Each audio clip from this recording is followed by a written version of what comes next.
At sa nakaraan nating kwento, napagtanto ni Henry na isa palang demonyo si Arthur, na walang awang inaapi ang mga tao ng Uncleman. Sa sandaling yun, maraming asul na liwanag ang lumitaw sa harap niya, hudyat ng sabay-sabay na pagtawag ng tulong mula sa lahat ng pinagbigyan niya ng scrolls. Sa kabilang dako, sa lobby ng Royal Palace ng Shahatra, naroon din ang mga parehong halimaw, nagwawasak at ipinoproklama si Arthur bilang dakilang Diyos. Gumawa si High Priest Buriam ng isang pananggalang, upang itago at maprotektahan ang pamilya ng hari mula sa mga halimaw. Biglang tumigil ang isang halimaw at lumingon, na aamoy ang enerhiya ng tao na nasa loob ng palasyo. Habang pinagmamasdan ito, nanginginig sa takot ang pamilya ni Hera Ryan Khan, at kasama na doon si Selene ang kanyang asawa. Samantala, isang sundalo ang nagtangkang tumakas, ngunit nabitawan ang kanyang espada, dahilan para mahikayat nito ang atensyon ng halimaw. Natigilan siya sa takot at lumuhod, mabilis na gumagapang palapit sa kanya ang halimaw. Humingi siya ng tulong kay High Priest Buriam, na ginagamit ang buong lakas upang mapanatili ang pananggalang. Ngunit huli na, kinagat na siya ng halimaw at nag-transform, naging halimaw na tinatawag na zombie. Nakalimutan ng mga halimaw ang ibang tao sa paligid at naglakad palayo, patuloy sa pagsambit ng kadakilaan ng Panginoon nilang si Arthur. Sa puntong ito, bumagsak si High Priest Buriam at napaluhod hawak ang tagiliran nito. Nagmadali naman ang mga babae upang tulungan si Buriam. Lumalabas na nasugatan si Buriam sa pag-atake ng isa sa mga malakas na nilalang, at napangitngit siya sa sakit.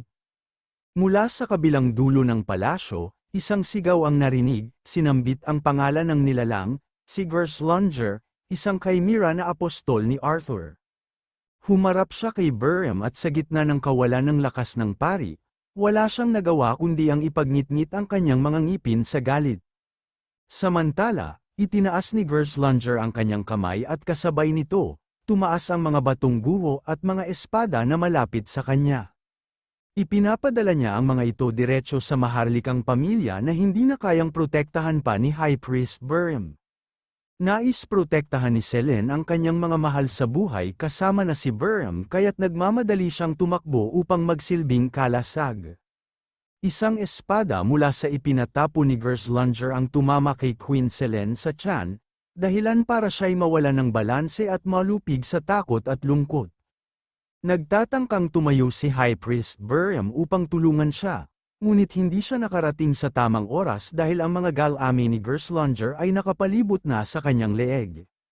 Inangat niya si Buriam, at iniutos ng apostol na tandaan ang pangalan niya na si Gerslunger.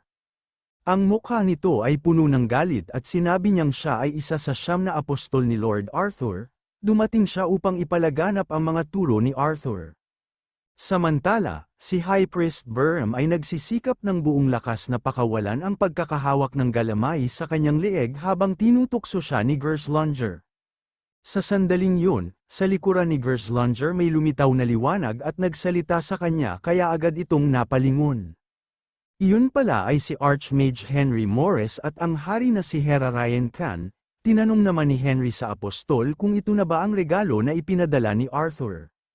Patuloy na pinalupot ni Gerslunger ang galami niya sa leeg ni Buriam, at nagtanong siya kung sino ang mga dumating. Napansin ni Hera Ryan ang kanyang asawang si Selene na nakahandusay. Tinutok niya ang kanyang mga mata sa kanya ngunit napagtanto niyang imposibleng lumapit. Kaya't nagpasya si Gerslunger na harapin muna sila Henry, kaya't inihagis niya si Buriam sa gilid. Pagkaharap niya sa dalawa, ipinakilala niya ang sarili bilang apostol ng dakilang si Lord Arthur. Pagkatapos magpakilala agad niyang nilapitan si Henry, sinasabing nararamdaman niya ang kapangyarihan ni Janos na ipinagkaloob sa kanya ni Lord Arthur. Nang ito'y marinig ni Henry, ini-activate niya ang mahika na reverse gravity gamit ang kanyang malakas na aura, dahilan upang lumipad si Gerslunger paitaas at mawala ng kontrol sa katawan. Sinabi ni Henry na hindi siya papayag na tratuhin siya ng ganoon kaya inilabas niya ang kanyang mahiwagang espada. Sa kanyang pagtataka tinanong ng apostol kung paano nangyari ito at ano ang balak gawin nito sa kanya. Nang makita ang malakas na daloy ng enerhiya na pinaganya ni Henry gamit ang espada, galit niyang sinabi kay Gerslunger na ang lakas ng loob nitong saktan siya.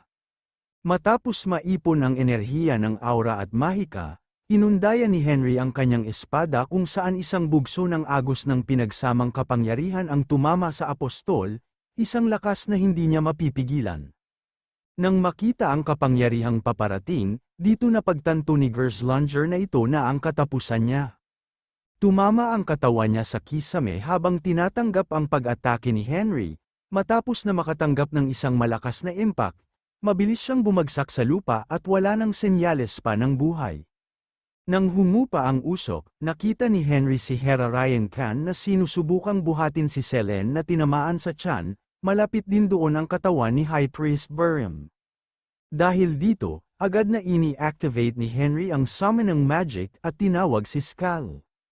Nang ma-summon na si Skull sa harap ni Henry, tumanggi ito na tawagin siya ng madalas, kaya naman gusto malaman ni Henry kung ano talaga ang nangyayari sa paligid. Habang si Skull ay nag-uulat kay Henry, sinabi niya na ang kalamidad ay nagaganap ngayon, isang sakuna na hindi pa nangyari sa buong kasaysayan ng kontinente, at halos 30% ng populasyon na lang ng mga tao ang naiwang buhay. Nang marinig ito hindi makapaniwala si Henry, nagliyab siya sa galit at sinabi niya na ipaliwanag ito sa kanya. Ramdam ni Skull ang galit ni Henry, kaya agad niyang iniulat na ang 9 na apostol ni Arthur ay naghahasik ng kamatayan sa buong kontinente. Nagkalat din sila ng isang lila na bulaklak na nagiging sanhi upang mahawa at maging zombie ang mga tao. Idinagdag pa ni Skull na maliban sa 30% ng populasyon ng tao ay naging zombie na at naging bulag na mananampalataya ni Arthur, ang mga bansang nakipag-alyansa kay Henry ay apektado na rin. Nang marinig ito, sinabi ni Henry na dahil may apostol at mga mananampalataya sa kanya, ay parang naging Diyos na raw si Arthur. Kinumpirma ito ni Skull, at ipinagtapat na sa kasalukuyan ay gumagamit na si Arthur na kapangyarihang banal na mula sa Diyos, kaya masasabi niya na si Arthur ay mas higit na parang Diyos kaysa sa tao. Nang marinig ito, sandaling natahimik si Henry at hindi nagsalita, kaya tinanong siya ni Skull kung ayos lang ba siya. Ngunit hindi pa rin nagsalita si Henry, kaya nagpasya na si Skull na bumalik sa kanyang mundo at nagpaalam, at bago umalis nagsabi siya kay Henry na tawagin lang siya kapag may kailangan. Umalis na siya at iniwan si Henry na mag-isa na nagmumuni-muni sa gitna ng pagkawasak at mababa sa kapangyarihan. Matapos ang ilang sandali, tinipon ni Henry ang sarili at pinagtibay, nilapitan niya si Hera Ryan na may hawak na bangkay ng asawa niyang si Selene, at humingi ng paumanhin dahil ang mga bagay ay mahirap para sa kanya ngayon. Ipinaalam ni Henry kay Hera Ryan ang nangyayari sa mundo na namatay na ang mga tao o naging zombie maliban sa 30% na natitira, at tiniyak na kinakailangan nila ng kapangyarihang banal upang labanan si Arthur. Ngunit nanatiling tahimik si Hera Ryan at nasa malalim na kalungkutan, umupo si Henry sa tabi ni Hera Ryan at sinabi niyang kailangan nila ang kapangyarihan ni Ra upang labanan si Arthur na gumagamit ng kapangyarihan ni Janus. Nais niyang humingi ng tulong dito at gamitin ang kapangyarihang banal ni Ra. Itinaas ni Hera Ryan ang kanyang ulo at humingi ng paumanhin kay Henry. Nagpatuloy siya na ipaliwanag na tanging ang mga naniniwala lang sa Diyos na si Ra at ang pinili ng Diyos ang makakagamit ng kapangyarihang banal. Nang marinig ito, hinawakan niya si Hera Ryan at dahil sa inis na pataas ang boses niya at sinabi na kung ganoon, baka may iba pa silang paraan na magagawa. Nagmungkahi naman si Hera Ryan na makipagkita sa kanilang mga ninuno sa templo upang manghiram ng banal na bagay at ito ay isang bagay na may kapangyarihan ng Diyos na naroroon, at kahit sa sobrang lungkot, tumayo siya at inanyayahan niya si Henry na pumunta sila sa isang kuweba na tinatawag na Khan's Eye, kung saan isa itong libingan at doon natutulog ang kaluluwa ng kanilang mga ninuno. Sumang-ayon si Henry at sumunod sa kanya. Matapos ang ilang sandali, nakarating na sila sa tomb ng Shahatra. Pagpasok nila, napansin ni Henry ang dalawang agwat na parang mata sa loob ng kuweba. Tinawag ni Hera Ryan ang lugar na Eye of Khan, dahil ang agwat ay parang mga mata. Habang nag-iisip si Henry, aksidenteng nabangga ang kanyang ulo sa likod ni Hera Ryan, na huminto sa paglalakad. Dahil dito nagtanong si Hera Ryan kung okay lang siya. Tumango naman si Henry at nagsabi na siya ay ayos lang. Habang may kinukuha sa kanyang kwelyo, sinabi ni Hera Ryan na ang shrine nila ay ang simbolo ni Ra, at ang divine item na hawak niya ay ang Ra Sigil, ang tanging item ni Ra sa Shahatra. Iniabot ni Hera Ryan ang singsing, ang marka ni Ra, na pansamantalang pinahiram niya ito kay Henry upang talunin si Arthur. Dahil dito, pinasalamatan ni Henry si Hera Ryan at nangako na ibabalik niya ito sa kanya kahit ano pa ang mangyari. Matapos nito, ipinahayag ni Henry na gabayan siya sa iba pang natitirang divine item, tumango si Hera Ryan at sumang-ayon, at pangungunahan niya ang pagpunta sa lugar ng mga sanktuaryo. Nang makarating sila sa isang pader, nag-cast si Hera Ryan ng spell at binigkas ang komplikadong orasyon, at isang maliwanag na liwanag ang umilaw mula sa pader. Lumitaw ang mga hieroglyphics at ang lugar ay napuno ng banal na enerhiya. Sa sandaling yun, bigla na lang bumagsak ang lupa at nahulog si Henry sa maliwanag at pinadala sa hindi kilalang lugar. Makalipas ang ilang sandali, nakahiga si Henry sa isang pulang carpet, tiningnan ang paligid upang malaman kung nasaan siya. Sa harap niya ay lumitaw si Hera Balakan, ang dating hari at ang ama ni Hera Ryan, nakaupo ito sa isang trono sa gitna ng mga gintong kayamanan. Nang makita si Henry, ngumiti si Hera Bala at tinanong si Henry kung maganda bang makita ang kanyang libingan. Sa nakaraang buhay ni Henry, si Hera Bala ay ang dating hari ng Shahatra at si Henry ay ang matalik na kaibigan, nagkaroon sila ng ugnayan sa pagitan ng kaharian at ng imperyo. Hindi na nagpatumpik-tumpik si Hera Bala, kahit gusto niyang ipaliwanag kay Henry ang lahat, ngunit ang buhay na nilalang ay hindi dapat magtagal sa lugar, at alam ni Hera Bala ang pakay ni Henry kung bakit siya pumunta dito, dahil sa divine item. Nang marinig ito, nagulat si Henry at napaisip kung paano nalaman ni Hera Bala yun.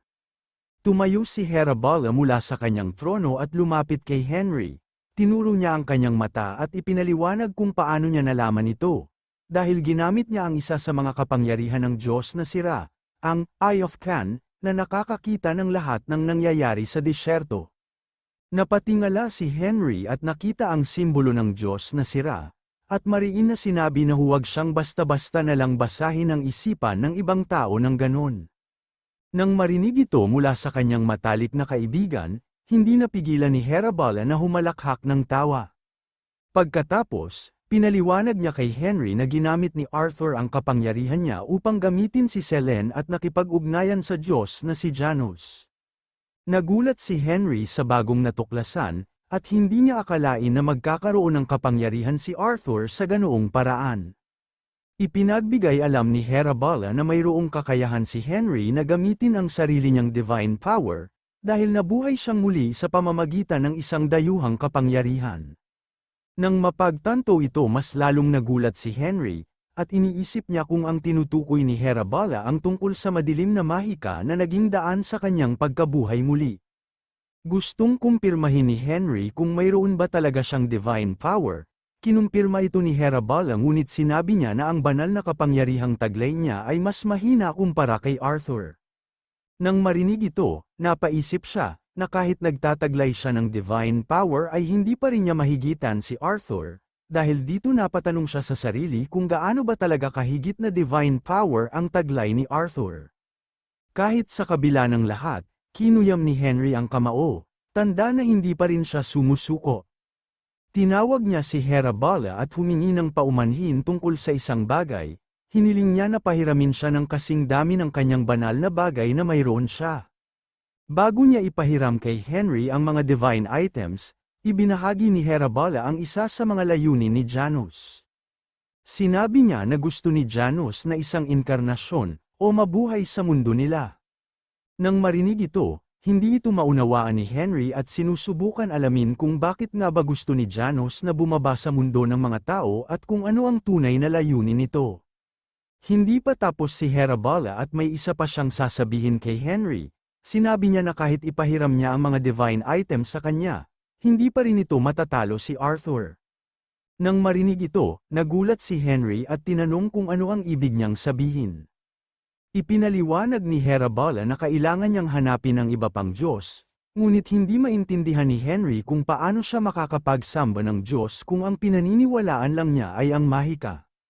Nilinaw ni Herabala na ang Diyos ay maaaring nasa lahat ng dako, at may isang Diyos na laging nakabantay sa kanila. Matapos sabihin ito, tumingala sa kalangitan si Herabala at napagtanto na tapos na ang oras niya, at nag-umpisang magbigay ng liwanag ang kaluluwa niya.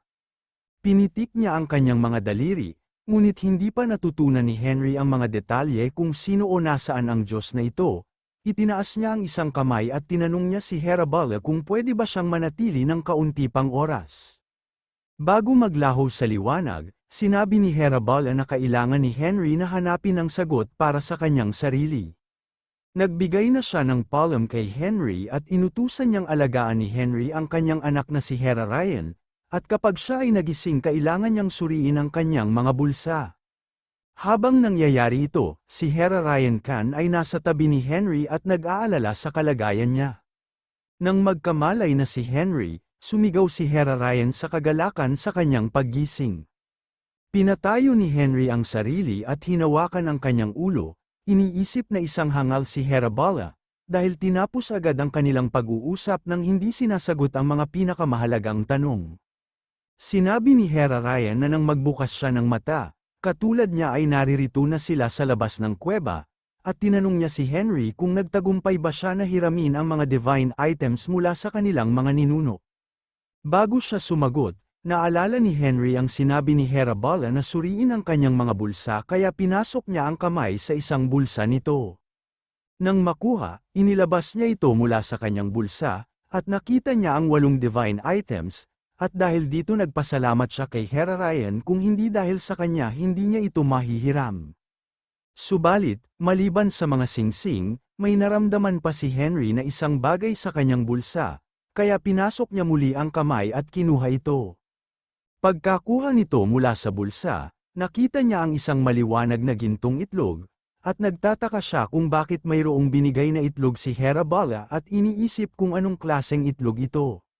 Nag-alala si Hera Ryan at tinanong kung ano ang problema, pero sinabi ni Henry na ayos lang siya. Ipinaliwanag ni Henry na kailangan niyang maghanap ng ibang Diyos at pinagmumulan ng banal na kapangyarihan.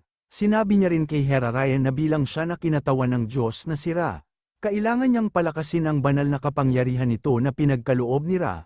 Napagtanto din ni Henry na para magamit ng buo ang kapangyarihan ni Ra, kailangang maging bagong espada si Hera Ryan ng Diyos na si Ra, at maging isang desert general. Kinabukasan sa bayan ng mga panday sa Musho, sa mansyon ni Vulcanes, kung saan naganap ang pagpupulong ng mga natitirang kaalyado.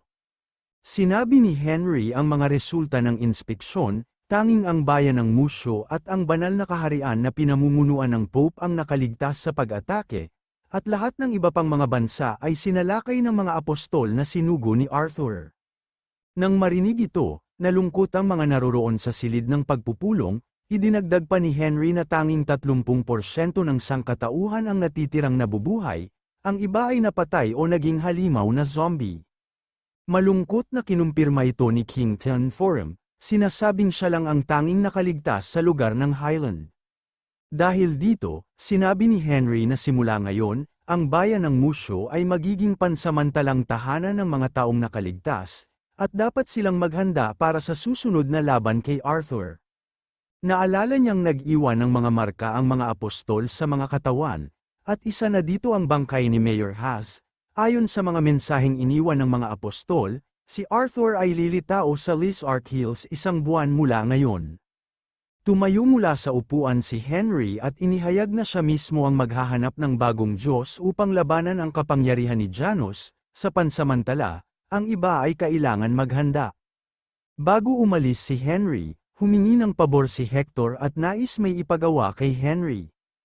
Nang mapansin ang anyo ni Hector, tinanong ni Henry kung bakit naka-armor pa si Hector, gayong binigyan siya ng bagong katawan.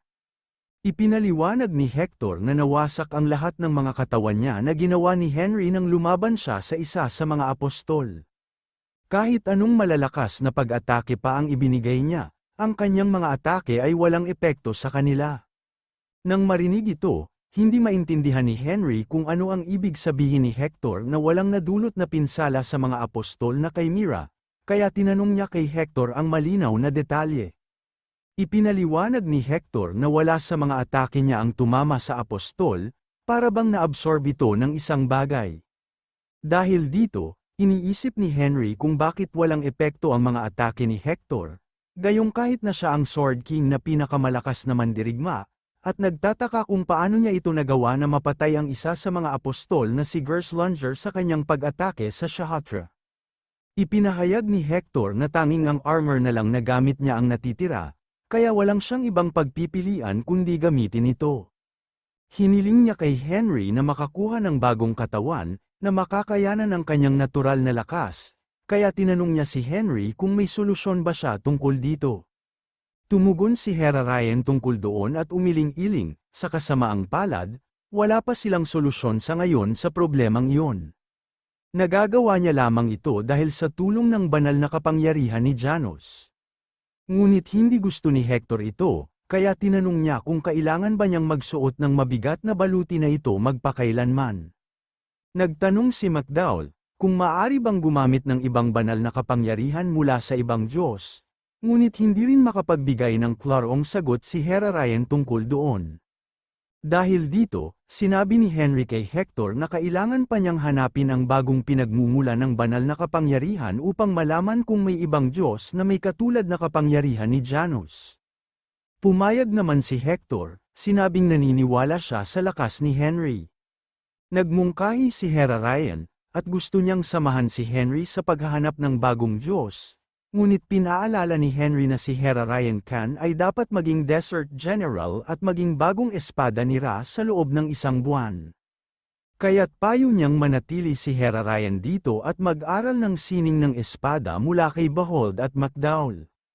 May kinuha si Hera Ryan sa loob ng kanyang bulsa, at pinakita ang isang bagay sa kamay niya, at sinabing maaring kunin ito ni Henry.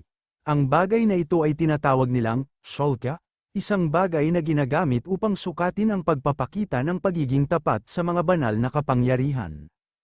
Ipinaliwanag ni Hera Ryan, na kung ang kapangyarihan ng may hawak ay mula kay Ra, ang karayom ay tuturo sa araw, at kung ang kapangyarihan ay mula kay Janos, tuturo ito sa buwan. Matapos itong matanggap, nagpasalamat si Henry kay Hera Ryan sa pagbibigay sa kanya ng ganitong mahalagang bagay. Ngunit sinabi ni Hera Ryan na ito ay paumanhin dahil hindi siya makakasama sa kanya. Ini-activate na ni Henry ang portal patungo sa pakay niyang lugar, at ipinahayag na aalis na siya. Bago siya umalis ay tumingin siya sa mga naroroon at umaasa siyang lalakas ang lahat hanggang sa magkita sila ulit sa 1 buwan mula ngayon. Matapos ang ilang sandali, nagtungo si Henry sa Saint Hall, ang templo ng banal na kaharian, at sa loob ng templo nakaluhod si Saint Lady Irene at nagsasamba sa harap ng altar at tribulto ng Diyosa na si Irene, na pinaniniwalaan niya. Isang portal ang lumitaw at mula rito ay lumabas si Henry, at agad siyang napansin ni Lady Irene na naging dahilan para mahinto siya sa pagdadasal. Matapos ang huling digmaan kay Arthur na natapos sa walang kabuluhan, sumama ang banal na kaharian sa alyansa upang labanan si Arthur kasama ang nagkakaisang bansa. Walang paliwanag, iniabot ni Henry ang banal na kumpas kay Irene at humiling na hawakan ito sandali. Ang araw ng kumpas ay tumutok sa araw, alam ni Henry na si Irene ang Diyosa ng pag-ibig at kapayapaan, tulad ng araw na Diyos na si Ra. Ibinalik ni Irene ang banal na kumpas kay Henry at tinanong si Henry kung ano ito. Kinuha ni Henry ang banal na bagay, at sinabi na ito ay tinatawag na Sholka, isa itong kagamitan ng royal family ng Shahatra na ginagamit upang suriin ang katangian ng banal na kapangyarihan ng may hawak nito. Hindi napigilan ni Irene na itanong kung anong banal na kapangyarihan ang may katangian na mayroon siya. Ipinakita ni Henry ang banal na kumpas, at sumagot na gaya ng inaasahan mula sa Diyosa ng pag-ibig at kapayapaan, ang araw ay tumututok sa araw. Dahil dito, kaya nahulaan ni Irene ang ibig sabihin nito, na ang araw ay tumutukoy sa Diyos ng araw na si Ra, at ang buwan ay nangangahulugang si Janos, ang Diyos ng gabi. Habang sila ay nag-uusap, pumasok ang isang lalaki sa templo at agad tinanong si Henry kung ang dakilang salamangkero mismo ay dumating dito, sapagkat narinig na niya ang magagandang bagay tungkol kay Henry. Ipinatong ang kamay sa dibdib at ngumiti, bumati siya at ipinakilala ang sarili bilang si Ross Borgia, ang unang papa ng banal na kaharian. Nang makita ang papa, agad nagbigay galang si Irene at yumuko, nabigla naman si Henry nang makita ang Santo Papa. Sa ganitong paraan, ngumiti si Henry at tumugon, na isang karangalan na makilala ang papa. Pagkatapos, ipinakilala niya ang sarili bilang tanging disipulo, sa pangalan ng dating dakilang salamangkero. Sa kanyang isipan, naisip ni Henry na matagal na silang hindi nagkita ng tusong matanda, kaya gusto niyang subukan ang banal na aparato sa kanya. Hiniling ni Henry na hawakan niya sandali ang banal na kumpas sa kamay. Ang kumpas ni Ra ay umiikot ng matagal sa mga kamay ng papa, kaya't pinigil ni na Henry at Irene ang kanilang hininga at hindi nilulubayan ang mga mata sa kumpas. Ilang sandali pa, ang banal na bagay ay tumutok sa buwan. Nakangiti si Papa Borgia, at ipinakita ang kumpas na sinabi kung saan nakaturo ang araw, at tinanong kung ano ang ibig sabihin nito. Nang makita ito, hindi makapaniwala si Lady Saint Irene at agad nagbago ang ekspresyon ng mukha, nagsimula siyang magpaliwanag kung ano ang ibig sabihin ng pagtutok ng araw sa buwan. Ngunit sumingit si Henry, at sinabi na ang ibig sabihin nito ay ang banal na kapangyarihan ni Ross Borgia ay mas malakas sa gabi kaysa sa araw. Nang marinig ito, tawang-tawa ang papa at sinabi na marahil ay kailangan niyang magdasal ng mas madalas sa gabi. Pagkatapos lumingon si Henry kay Irene, gumawa siya ng dahilan at nagsabi na mayroon pa silang kailangang gawin kaya oras na upang umalis. Ngumiti na lang si Irene at sinabayan si Henry dahil nakuha niya agad ang intensyon nito. Sa pamamaalam, bago magsara ang pinto, sinabi ng papa na magkikita pa silang muli at umalis. Nang siya na lang ang mag-isa, tiniyak ng papa sa sarili na anuman ang lakas ni Henry bilang isang dakilang salamangkero, wala pa rin siyang laban kay Lord Arthur, ibinaba niya ang ulo at tinakpan ang mukha ng kanyang mga kamay.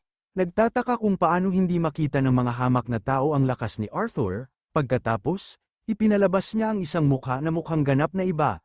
Isang ngiti na malapad at hindi ka panipaniwala, pati na rin ang mga mata na naglalagablab ng pula habang siya ay tumatawa.